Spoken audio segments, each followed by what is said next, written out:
Now we're getting into Transformers, Chapter 20 and Volume 2 of Stallcup's Electrical Design Book. Now we're going to zero in on Figure 20-1, hooking transformers in a Y and sizing them. Now let's review the schematic there. We have the L1, the outside of the transformer winding, L2 on the outside of the winding, L3 on the outside of the winding. Then we have the inside windings of all three transformers connected together and connected to the XO, which is earth grounded, and we get our voltage to ground of 120 that you see in the illustration. And then from phase to phase, we would get 208 volt.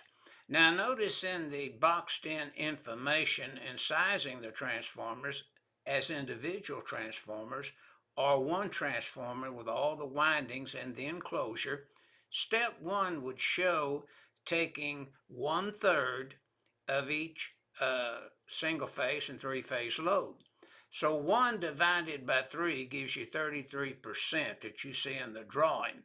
And when we do the math, 20 kVA times 0.33%, which would be single phase to 6.6 kVA.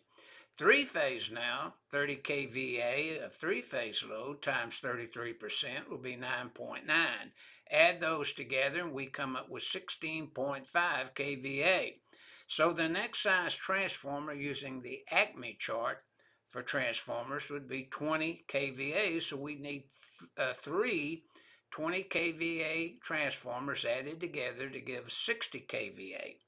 However, in step 3, if we wanted one transformer, say one enclosure with the three windings inside the enclosure, then we would just take 20 kW plus the single phase plus 30 kW, the 30 phase, and we'd come up with 50 kVA. And by the Acme chart, we would move up to a 60 kVA rated type transformer when connected in a Y configuration, as you see there, with the XO connected to earth ground.